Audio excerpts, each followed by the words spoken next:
நமது மெய்ப்பரும் நமது மீட்பரும் நமது ஆண்டவருமாகிய இயேசு கிறிஸ்துவில் பிரியமான உறவுகளே, நாள்தோறும் வத்திக்கான் வானொலியின் நிகழ்ச்சிகளை அருள் ஒளி இணையதளம் வழியாக உங்களுக்கு நாங்கள் ஒளிபரப்புகின்றோம். உங்களுக்காக தொகுத்து வழங்குபவர் உங்கள் அன்பு சகோதரன் பேசாலை தாஸ்.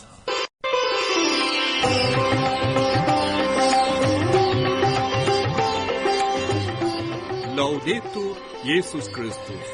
இயேசு கிறிஸ்துவுக்கு புகழ். தமிழ் கூறும் நல்லுலகில் வாழும் அனைத்து அன்புள்ளங்களுக்கும் வத்திக்கான் வானொலியின் வணக்கம். இறைவன் உங்கள் உள்ளத்தையும் இல்லத்தையும் தன் அன்பாலும் அருளாலும் அமைதியாலும் இன்றும் என்றும் நிரப்புவாராக.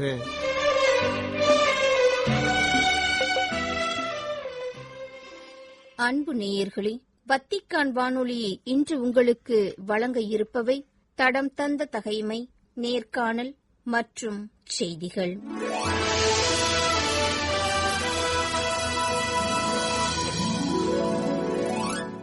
தடம் தந்த தகைமை.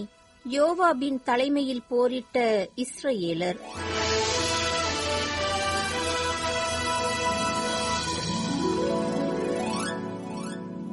தாவீது அம்மோனியரின் செயலை கேள்வியுற்றபோது யோவாபையும் ஆற்றல் மிக்க தம் படை முழுவதையும் அனுப்பினார்.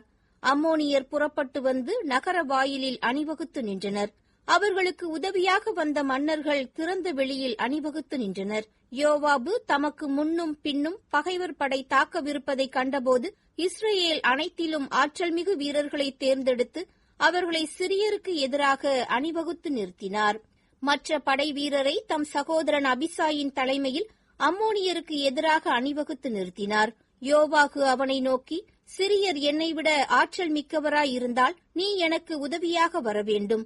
அம்மோனியர் உன்னை விட ஆற்றல் மிக்கவராயிருந்தால் நான் உனக்கு உதவியாக வருவேன். மன உறுதியுடன் இரு. நம் மக்களுக்காகவும் கடவுளின் நகர்களுக்காகவும் வலிமையுடன் போராடுவோம்.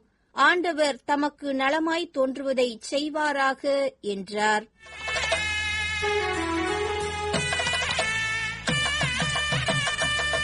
நேர்காணல். மனமாற்றத்திற்கு அழைப்பு விடுக்கும் யூபிலி ஆண்டு.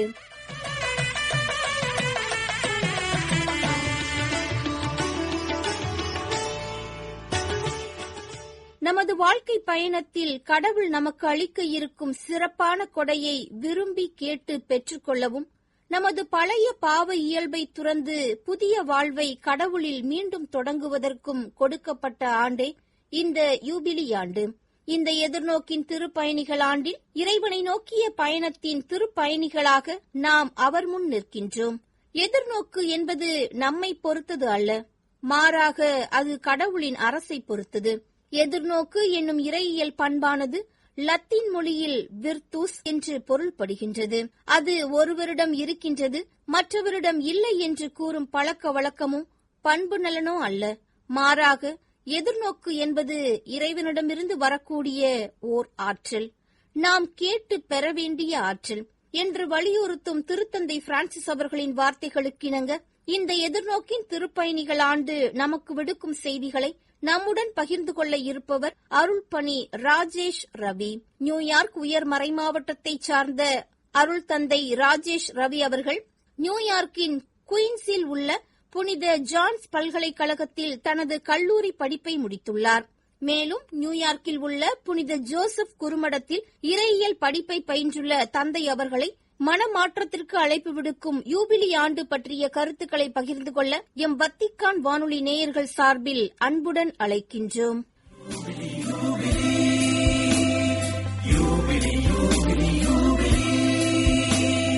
புதிய வாழ்வு, அருளின் வாழ்வு, புதிய பிறப்பு, அது சிறப்பு. புதைந்த நன்னிலை, இழந்த உரிமைகள், அருளால் ஆவியால் திரும்ப பெறுவோம். தந்தை இறைவனின் சிந்தை செய்யும் மந்தை எனவே தோழினைவோம். தந்தை இறைவனின் சிந்தை செய்யும் மந்தை எனவே தோழினைவோம். வணக்கம் தந்தையே. மனமாற்றத்திற்கு அழைப்பு விடுக்கும் யூபிலி ஆண்டு குறித்த திருத்தந்தை பிரான்சிஸ் அவர்களின் கருத்துக்கள் குறித்து கொஞ்சம் கூற முடியுமா? வாத்திகான் நேயர்களுக்கு வணக்கம். நமது மரித்த திருத்தந்தை பிரான்சிஸ் 2025 ஆண்டை ஜூபிலி ஆண்டாக அறிவித்தார். அதற்கு நம்பிக்கையின் திருப்பயணிகளின் ஆண்டும் என்றும் பெயரிட்டார். ஜூபிலி ஆண்டு என்றால் என்ன, அதன் தொடக்கம் என்ன என்பதை குறித்து சுருக்கமாக சொல்ல விரும்புகிறேன். பழைய ஏற்பாட்டிலே லேவியர் ஆகமத்தில் 25வது அதிகாரத்தில் தந்தையாகிய கடவுள் இஸ்ரேல் மக்களிடம் எகிப்து நாட்டு அடிமைத்தனத்திலிருந்து விடுதலை பெற்ற 50வது ஆண்டை புனித ஆண்டாக அறிவித்து, அதன் பொருட்டு நாடு முழுவதும் அடிமைகள் விடுவிக்கப்பட வேண்டுமென்றும் கடன்கள் தள்ளுபடி செய்ய வேண்டுமென்றும் இவை அனைத்தும் இந்த ஆண்டு முழுவதுமாக நடைபெற வேண்டும் என்று கூறுகிறார். இன்னும் சுருக்கமாக சொல்ல வேண்டுமென்றால், அந்த ஆண்டை ஒரு மன்னிப்பின் காலமாக அறிவிக்கப்பட வேண்டும் என்று அவர்களுக்கு கூறுகிறார். இந்த ஒரு பாரம்பரியத்தை தான் தாய் திருச்சபை 2000 வருடத்திற்கு மேலாக தொடர்ந்து கொண்டிருக்கிறது. இந்த மன்னிப்பின் காலத்தை தான் நாம் ஜூபிலி ஆண்டு என்று அழைக்கின்றோம். மரித்த திருத்தந்தை பிரான்சிஸ் இந்த ஜூபிலி ஆண்டிலே, இந்த மன்னிப்பின் காலத்திலே மன்னிப்பும் மனமாற்றமும் உள்மனக்காயங்கள் என்ற 3 தலைப்புகளில் நம் வாழ்க்கை குறித்து தியானிக்க அழைப்பு விடுத்துள்ளார். திருத்தந்தை நமக்கு கொடுத்த இந்த 3 தலைப்புகளை எப்படி தியானிப்பது, வாருங்கள் பார்க்கலாம். முதலாவதாக, இறைவனுக்கும் எனக்கும் உள்ள உறவு உண்மையான விசுவாசத்தில் நிலைத்துள்ள உறவா அல்லது தேவைகளுக்கு தேடுகிற உறவா? இரண்டாவதாக, யாருக்கும் எதிராக நான் செய்த தவறுகள் என் மனதில் பாரமாக இருக்கிறதா? யாரையாவது கஷ்டப்படுத்தி உள்ளேனா?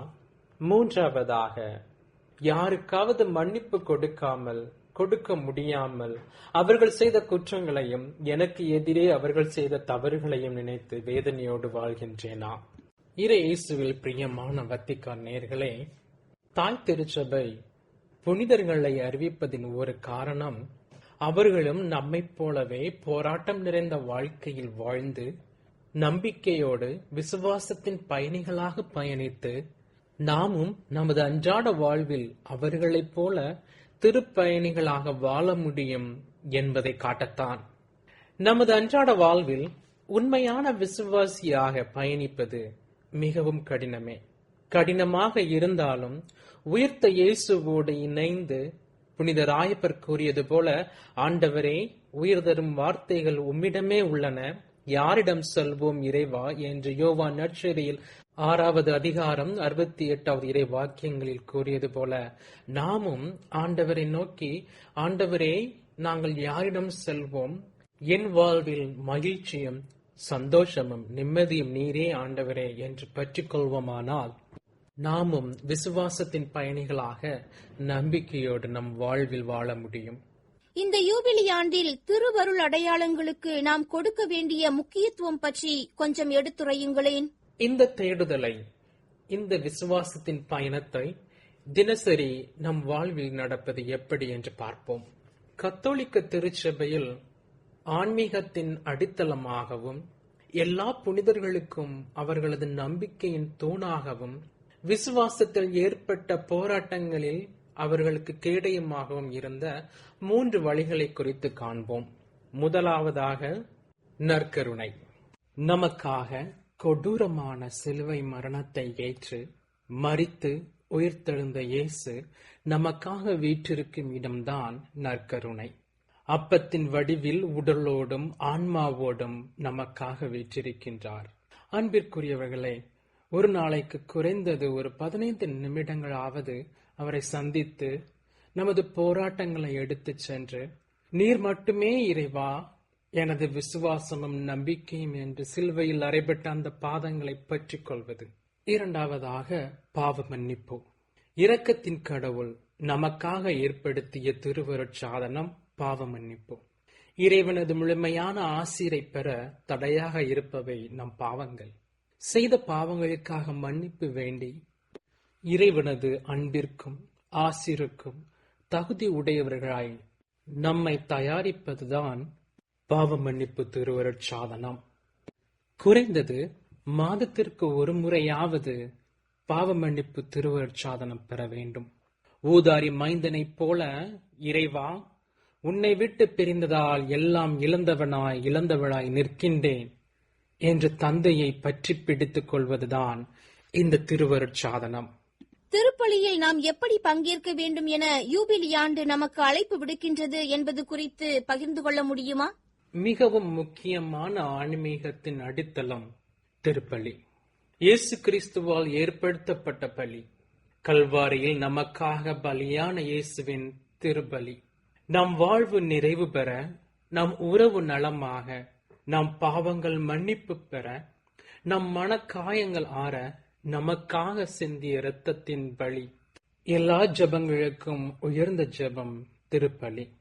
நம் ஆன்மாவை இறை அருளால் நிரப்பக்கூடிய ஒரே பலி திருப்பலி.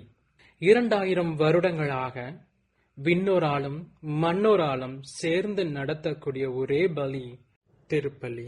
இறை இயேசுவில் பிரியமான சகோதர சகோதரிகளே, இந்த 3 செயல்களை ஆயுதங்களாக கொண்டுதான் திருச்சபையின் எல்லா புனிதர்களும் கேடயமாக பயன்படுத்தி வாழ்க்கையில் ஏற்பட்ட சோதனைகளையும் வேதனைகளையும் வெற்றி பெற்று விசுவாச பயணத்தின் சாதனைகளர்களாக திருச்சபை நமக்கு கொடுத்துள்ளது. இறை இயேசுவில் பிரியமான சகோதர சகோதரிகளே, இயேசு உயிர்த்த நற்செய்தியை கேட்டு அவரது சீடர்கள் கல்லறையை நோக்கி நம்பிக்கையோடு பயணம் செய்தார்கள். அவர்கள் பயணம் செய்தது போல திருச்சபையின் தூணாக இருக்கும் நம் அன்பு தாய் மரியாவோடு, தாயின் அரவணைப்போடும் இந்த ஜூபிலி ஆண்டிலே மரித்த நமது திருத்தந்தை பிரான்சிஸ் கொடுத்த மன்னிப்பு, மனமாற்றம், உள்மன காயங்கள் என்ற தலைப்பில் தியானித்து திருச்சபை நமக்கு அளித்த அடித்தளங்களை பயன்படுத்தி நம்பிக்கையோடு உயிர்த்த இயேசுவை நோக்கி இந்த ஜூபிலி ஆண்டில் பயணிப்போம். வாத்திக்கான் நேயர்களுக்கு நன்றி. நன்றி தந்தையே. மிக அருமையாக, தெளிவாக மனமாற்றத்திற்கு அழைப்பு விடுக்கும் யூபிலி ஆண்டு குறித்த கருத்துக்களை எங்களுடன் பகிர்ந்து கொண்டீர்கள். உங்களது பணி சிறக்க எம் வத்திக்கான் வானொலி நேயர்கள் சார்பில் வாழ்த்துக்களும் ஜெபங்களும். அடிமை தலையில் இருந்தும் ஒடுங்கும் நிலையில் இருந்தும், அடிமை தலையில் இருந்தும் ஒடுங்கும் நிலையில் இருந்தும், அழுத்தும் கடலில் இருந்தும் அடையும் விடுதலை ஆண்டு இதுவே. நன்றி நன்றி நன்றி இறைவா, உள்ளம் உயர்த்தி என்றும் சொல்வோம். நன்றி நன்றி நன்றி இறைவா, உள்ளம் உயர்த்தி என்றும் சொல்வோம். யூபிலி யூபிலி யூபிலி யூபிலி யூபிலி யூபிலி யூபிலி யூபிலி யூபிலி யூபிலி யூபிலி.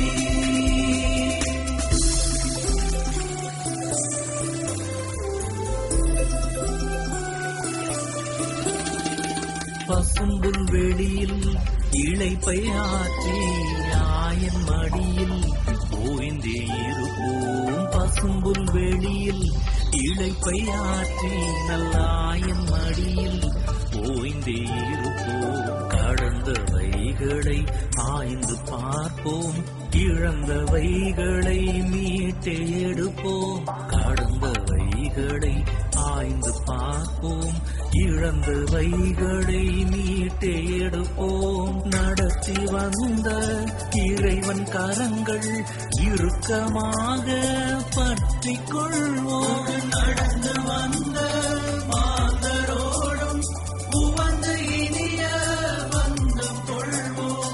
உவந்து மனம் மாற்றத்திற்கு அழைப்பு விடுக்கும் யூபிலி ஆண்டு என்ற தலைப்பில் இன்றைய நேர்காணலை உங்களுக்கு வழங்கியது வத்திக்கான் வானொலி.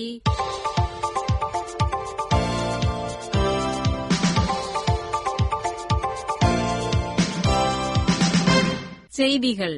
இந்தியாவின் அகமதாபாத் விமான நிலையம் அருகே ஜூன் 12 வியாழனன்று இடம்பெற்ற விமான விபத்து குறித்து தன் ஆழ்ந்த கவலையையும் அனுதாபங்களையும் வெளியிட்டுள்ளார் திருத்தந்தை 14ஆம் லியோ. 242 பேருடன் லண்டன் நோக்கி கிளம்பிய ஏர் இந்தியா விமானம் விபத்துக்குள்ளாகியதில் 241 பேர் உயிரிழந்தனர். இவ்விபத்து குறித்து தன் ஆழ்ந்த கவலையை வெளியிட்ட திருத்தந்தை, இவ்விபத்தில் பலியானவர்களுக்காக இறை வேண்டலை மேற்கொள்வதாகவும் தன் அனுதாபச் செய்தியில் கூறியுள்ளார். இந்த விபத்தில் பாதிக்கப்பட்டோர் மற்றும் மீட்புப் பணிகளில் ஈடுபட்டிருப்போருக்காகவும் உயிரிழந்துள்ள மக்களுக்காகவும் தன் ஜெப உறுதியை எடுத்துரைத்துள்ள திருத்தந்தை 14ஆம் லியோ அவர்கள், உயிரிழந்தோரின் குடும்பங்களுக்கும் அவர்களின் நண்பர்களுக்கும் ஆழ்ந்த அனுதாபங்களை தெரிவிப்பதாகவும் தன் செய்தியில் கூறியுள்ளார். அந்த ஏர் இந்தியா விமானத்தில் பயணம் செய்த 242 பேருள் ஒருவர் மட்டுமே உயிர் பிழைத்துள்ளார். 242 பேரில் 2 விமானிகள், 10 விமான பணியாளர்கள் உட்பட 13 குழந்தைகளும் 2 பச்சிளம் குழந்தைகளும் இருந்தனர். விபத்துக்குள்ளான விமானத்தில் இருந்தவர்களுள் 169 பேர் இந்தியர், 53 பேர் பிரிட்டானியர், 7 பேர் போர்த்துகல் நாட்டவர் மற்றும் ஒருவர் கனடா நாட்டைச் சார்ந்தவர். நிசேயா பொதுச்சங்கம் வெறும் வரலாற்று நிகழ்வல்ல, அது அனைத்து கிறிஸ்தவர்களது முழுமையான ஒருமைப்பாட்டை நோக்கி செல்ல வழிகாட்டும் ஒரு திசைகாட்டி என்று திருத்தந்தை 14ஆம் லியோ அவர்கள் கூறியுள்ளார். ஜூன் 4 முதல் 7 வரை ரோமில் உள்ள புனித தாமஸ் அக்வினாஸ் பல்கலைக்கழகத்தில் நடைபெற்ற நிசேயா பொதுச்சங்கத்தின் 1700ஆம் ஆண்டு நிறைவில் கலந்து கொண்ட பங்கேற்பாளர்களை சந்தித்தபோது இவ்வாறு கூறியுள்ளார் திருத்தந்தை 14ஆம் லியோ. கிபி 325ஆம் ஆண்டு பேரரசர் 1ஆம் கான்ஸ்டன்டைன் அவர்களால் நிசேயா நகரில் கூட்டப்பட்ட பொதுச்சங்கத்தின் 1700வது ஆண்டு நிறைவை கத்தோலிக்க திரு அவை இந்த ஆண்டு நினைவு கூறுகிறது. இந்த பொதுச்சங்கம் திரு அவையின் தெய்வீக கோட்பாடுகளை ஒரே மாதிரியாக உருவாக்குவதற்கும், இயேசுவின் தெய்வீகத் தன்மையை உறுதி செய்வதற்கும், நிசேயா நம்பிக்கை அறிக்கையை உருவாக்குவதற்குமான முயற்சியாக அமைந்தது. சனிக்கிழமையன்று நடைபெற்ற இந்த சந்திப்பில் பங்கேற்பாளர்களை உளமாற வரவேற்று எதிர்காலத்தை நோக்கிச் செல்லும் இந்த கருத்தரங்கிற்கு பாராட்டு தெரிவித்ததுடன், 2ஆம் வத்திக்கான் சங்கத்தில் இருந்து ஆரம்பமான கத்தோலிக்க மற்றும் கிழக்கு திரு அவைகளின் இணைந்த பயணத்தில் நிசேயாவில் நடைபெற்ற இந்த முதல் பேரவையே அடித்தளமானது என்றும் கூறியுள்ளார் திருத்தந்தை. திரு அவையில் திருத்தந்தை இயற்கை எய்தி திருப்பிட தலைமை பதவி காலியாக இருந்த நாட்களிலும் போரினால் பாதிக்கப்பட்ட உக்ரைனிய மக்களுக்கு பிறரன்பு உதவிகள் செய்யப்பட்டு வந்தன என்று திருத்தந்தையின் பிறரன்பு நடவடிக்கைகளுக்கான பொறுப்பாளர் கர்தினால் கோன்ராட் கிரேயவிஸ்கி தெரிவித்துள்ளார். உக்ரைனிய மக்களுக்கு நீண்ட காலமாக ஆதரவு வழங்கி வரும் ரோமை நகரின் புனித சோஃபியா பேராலயத்திலிருந்து உதவிப் பொருட்கள் ஏற்றப்பட்ட கனரக வாகனம் ஒன்று சில நாட்களுக்கு முன் புறப்பட்டதாகவும் இரக்கம் ஒருபோதும் நிறுத்தப்படாது என்றும் கர்தினால் கூறியுள்ளார். துன்புறுத்தப்பட்ட நாடு என்று மறைந்த திருத்தந்தை பிரான்சிஸ் அவர்களின் வார்த்தைகளை தற்போதைய திருத்தந்தை 14ஆம் லியோ அவர்கள் விவரித்ததை எடுத்துரைத்து, உக்ரைன் நாடு எப்போதும் திரு அவையின் இதயத்திற்கு நெருக்கமாக இருக்கின்றது என்றும் தெரிவித்துள்ளார் கர்தினால். சென்னை மயிலை உயர் மறைமாவட்டத்தின் முன்னாள் பேராயர் கசிமீர் ஞானாதிக்கம் அவர்களது 100வது பிறந்தநாள் கொண்டாட்டங்கள் ஜூன் 14ஆம் தேதி அவ்வுயர் மறைமாவட்டத்தில் சிறப்பிக்கப்படுகின்றது. தற்போதைய சென்னை மயிலை பேராயர் ஜார்ஜ் ஆண்டனிசாமி, உயர் மறைமாவட்ட அருள்பணியாளர்கள், துறவரத்தார் மற்றும் பொது நிலையினர் ஒன்றிணைந்து ஏற்பாடு செய்துள்ள இந்த நூற்றாண்டு கொண்டாட்டத்தில் சனிக்கிழமையன்று உள்ளூர் நேரம் காலை 11 மணிக்கு பேராயர் ஜார்ஜ் ஆண்டனிசாமி அவர்கள் நூற்றாண்டு கொண்டாட்ட திருப்பலியை நிறைவேற்றுவதுடன், திருப்பலிக்கு பின் முன்னாள் பேராயர் கசிமீர் ஞானாதிக்கம் அவர்களின் வாழ்வு மற்றும் மேய்ப்பு பணி குறித்த நினைவு புத்தகம் ஒன்று வெளியிடப்படும். அதன் பின் முன்னாள் பேராயரின் கல்லறை ஆசீர்வதிக்கப்படுவதைத் தொடர்ந்து அப்பேராயரின் வாழ்வு, சான்று நடவடிக்கைகள், அர்ப்பணத்துடன் கூடிய ஆயர்ப்பணிகள் ஆகியவைகளுக்கு நன்றி நவிலும் விதமாக மதிய உணவு விருந்து இடம்பெறும். அனைத்துலக தொழிலாளர் அமைப்பும் யுனிசெப் நிறுவனமும் ஜூன் 12 வியாழக்கிழமை அன்று இணைந்து வெளியிட்டுள்ள அறிக்கை ஒன்றில் 2024ஆம் ஆண்டில் ஏறத்தாழ 13,80,00,000 குழந்தைகள் மற்றும் இளம் பருவத்தினர் குழந்தை தொழிலாளர்களாக இருந்தனர் என்றும், மேலும் ஏறக்குறைய 5,40,00,000 குழந்தைகள் அவர்களின் உடல் நலம், பாதுகாப்பு அல்லது வளர்ச்சிக்கு கேடு விளைவிக்கும் ஆபத்தான வேலைகளில் ஈடுபட்டுள்ளனர் என்றும் கூறியுள்ளது. கடந்த 2020ஆம் ஆண்டு முதல் குழந்தை தொழிலாளர் முறையில் 2 கோடிக்கும் அதிகமான குழந்தைகள் மற்றும் இளம் பருவத்தினர் குறைந்துள்ளதாக அண்மைய தரவுகள் காட்டுகின்றன என்றும், இது 2016 மற்றும் 2020ஆம் ஆண்டுகளுக்கு இடையில் பதிவான ஆபத்தான அதிகரிப்பை மாற்றியுள்ளது என்றும் சுட்டிக்காட்டுகின்றது அவற்றின் அறிக்கை. இத்துடன் வத்திக்கான் வானொலியின் தமிழ் ஒலிபரப்பு நிறைவு பெறுகின்றது. தொடர்வது அதன் மலையாள நிகழ்ச்சிகள். உங்கள் செவிமடுத்தலுக்கு நன்றி. வணக்கம். வணக்கம். இதுவரையில் நீங்கள் செவியுற்றது வத்திக்கான் வானொலியின் இன்றைய நிகழ்ச்சிகள். மீண்டும் மற்றொரு வத்திக்கான் வானொலி நிகழ்ச்சியில் உங்கள் அனைவரையும் சந்திக்கும் வரை அன்பு விடைபெற்றுச் செல்வது உங்கள் அன்பின் பேசாலை தாஸ்.